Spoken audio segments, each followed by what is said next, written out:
everyone, and welcome to the Retro Seller, where today we'll be taking a look at this tiny little thing known as the Anbernic RG Nano. Now, it might be a tiny little thing, but it actually packs a little bit of power in this little small package. But let's look at the specs of this thing before we really get into it. First of all, it has an aluminum alloy shell, which is kind of surprising for something this small, and actually has a little bit of heft to it considering how small it is. It has a 1.54 inch IPS screen at a 240 by 240 aspect ratio.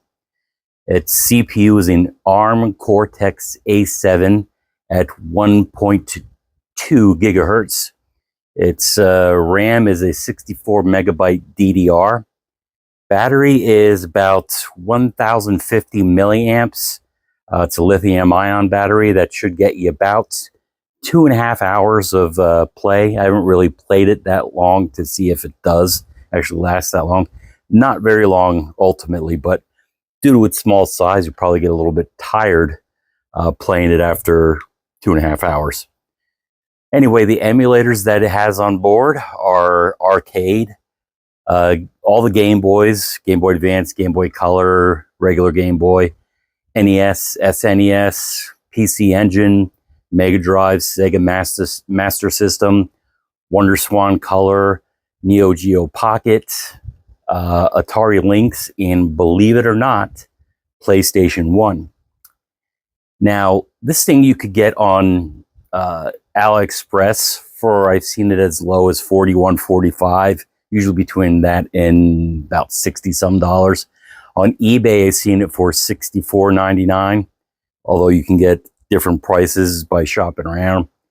Amazon, you can get it for $69.99. And on TikTok, it usually goes for about $52.64, the TikTok shop, that is. However, me being a first-time user of the TikTok shop, I actually got it after discounts for $19.47. So if you've never bought anything on TikTok, this would be your chance to get something like this, or really whatever you want, at a discount if they're still doing it. But that's our little quick talk about it. So how about we unbox this thing and take a look at it and see if this is something that you want to add to your tiny little game collection. Here we have our look at the RG Nano box by Anbernic. And as you can see, there's no frills as usual when it comes to boxes. You can see the colors it comes in: blue, purple, or magenta. I got the purple, I believe. So let's open this puppy up and see what we get inside of it. This, due to the extremely small size of the Nano, is the attachment you can use to convert this to a keychain. I would not recommend that, however, because this thing would take an awful beating and be scratched up beyond belief if you were to use it as such.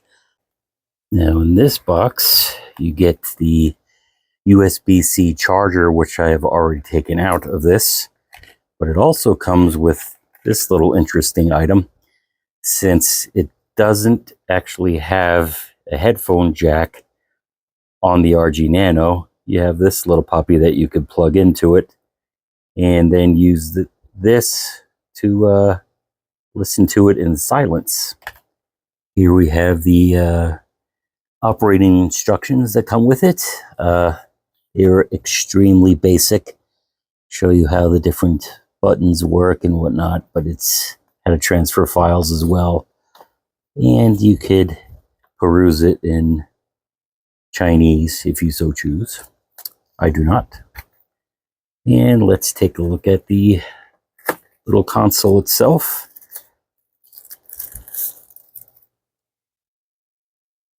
And that's it. As I said before, this has an aluminum alloy case, and it, as small as it is, mimics the OG Game Boy. So let's take a look around. You have a D-pad, which this is so tiny in my hands, it's ridiculous. But for the size of it, I suppose it's responsive. The buttons, understandably, are also rather tiny. And with my big old thumb, it is kind of difficult to hit each individual button without bumping into the next one. So that should be problematic for fighting games and such. You have your select button, your start button. On the top, you have your USB-C for charging, and you have your right and left trigger buttons. This might be a problem for some games as well on the higher end. However, for your regular retro games, that would be just fine. On the side, you have your power button and your TF card. Again, as I've said in the past, these cards are generally generic ones, and if you were to use these, they could become easily corrupted. So it'd be better to transfer your files to a more reputable card, like a SD SanDisk, for instance. And down here at the bottom, you could see where your mono speaker is located, and this is where you could attach the keychain if you so choose. And your battery would be back here. To access it, it appears as if you have to unscrew it. But that being said, why don't we turn this on and take a look at the menu. This is powering it on. You see the standard Anbernic logo. And the first thing you see is a little clock, which you can use this as well. If you notice that time there, that is AM, not PM. I am up at the wee hours of the morning. So to enter the system, it says here to press start, which we'll do now. And there is your basic menu. You have, if you scroll on the top, it'll show you applications, settings. Here's where you enter RetroArch, your media, your games, your emulators. So let's quick go into settings just to see what's here. It's kind of basic. You have your language setting, save last selection, output logs, button reset or repeat rate, and the version. As you can see, nothing particularly usable here. Also in the settings, you'll see where you could change the skin, the wallpaper. Got a user manual in here as well. Here's where you would power off. Better to do it this way than to press and hold the power button, because that could also possibly corrupt your SD card as well. There's reboot and back up to the top. Applications, you have an area where you could go and access your games in other ways. Again, here's where your emulators are. We'll get back to that. Here are some individual games that are playable right from here, not in any particular emulator. As you can see, it's even got Minecraft in it. Warship Vector, Bibby, Cannonball. We won't really look at those. Media, where you can play your music and videos if you have them. I wouldn't recommend doing that on this if you want to keep your vision intact. Here's where you could enter just RetroArch. And these are also some emulators, as you could see. Now let's get back to the emulators. As I said, it has Game Gear, Game Boy Color, Game Boy Advance, Nash, Atari Lynx, Sega Master System, Mega Drive, NES, Neo Geo Pocket, PC Engine, PlayStation 1, Poke Mini. There's a retro test. SNES, Sega Master System Plus. It's a Swan emulator. I guess that would be the regular Wonder Swan. What's it? Looks like Virtual Boy and Wonder Swan as well here. So why don't we get into some of these games and see how it looks and sounds.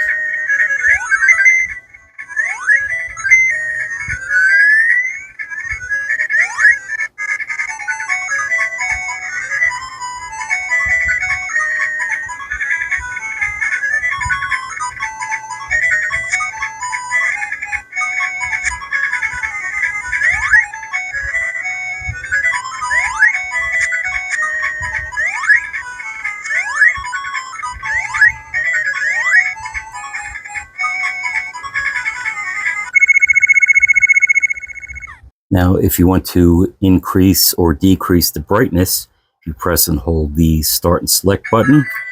B will decrease it, X will increase it, and A will increase the volume, and Y will decrease the volume. Handy to know that, I suppose. To get out of a game, if you press the power button, it brings up this menu where you can also adjust the volume and the brightness. You could save your games, load your games, change your aspect ratio, and exit the game.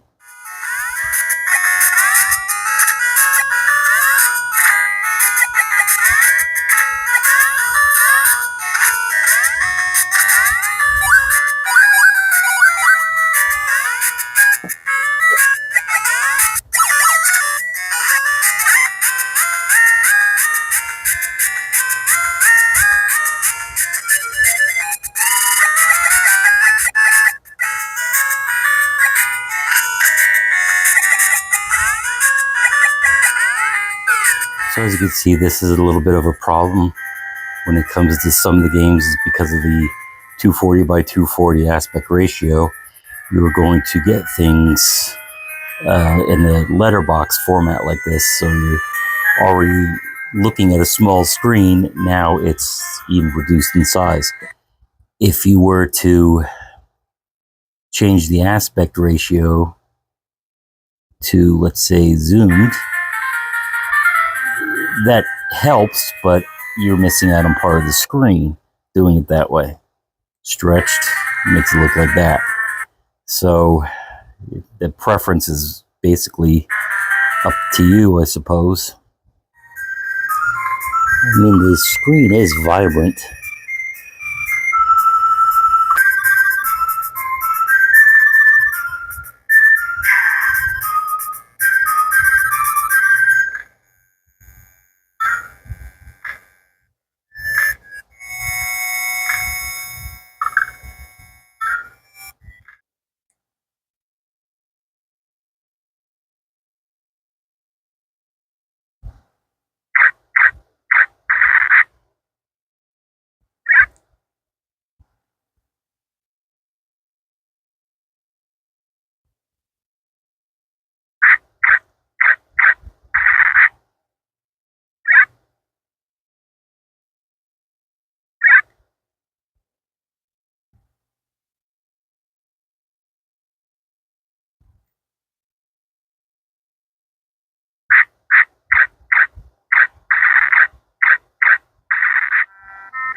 this should just about wrap up our look at the Anbernic RG Nano, and we'll be playing Gran Turismo.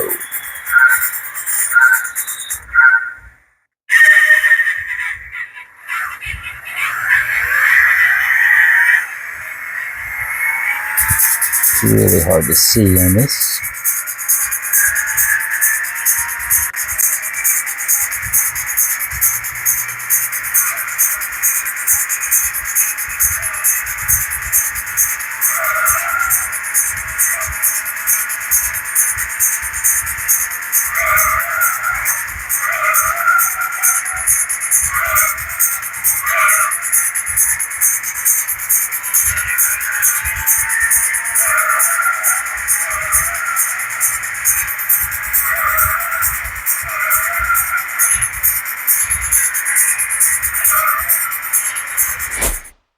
That'll wrap up our look at the Anbernic RG Nano. So what do I think of this thing? It's neat as a novelty. I mean, there really isn't anything else out there like it. This small in this form factor. I like the build quality of it. Like I said, the aluminum alloy. You know, it's heavy for its size. The downside to it, though, is the aspect ratio on the screen. Certain games just don't look right on it. They're either stretched or cropped. It strains the eyes a little bit. The buttons are a little too small, I would imagine, for any average adult. Kids, it might be a little bit better. I noticed after a while my hands were starting to cramp from playing it, and I wasn't playing all that long, maybe a half hour or so. So like I said, 2.5 hours, if the battery lasts that long, it's just going to kill a grown-up's hands on it anyway. But the impressive thing is what it plays. Again, they don't go out of their pocket. They play as high as the PlayStation 1, and I haven't seen any games that stutter on it. So in that respect, it's impressive, and it's powerful for its size. But again, it's just a novelty. I don't see you playing this long-term. Maybe, you know, the portability of it, obviously, throw it in your pocket for a quick game here and there. But other than that, there's really not much use for it. Certainly not at the price point that they normally sell it for. So if you could get it at a discount like I did, or wait until it eventually drops in price, hopefully, then maybe get it. Otherwise, it might be better just to skip it and get something a little bit bigger, a little bit better. Anyhow, that will do it for this video. Please like, comment, and subscribe, and we'll catch you in the next one.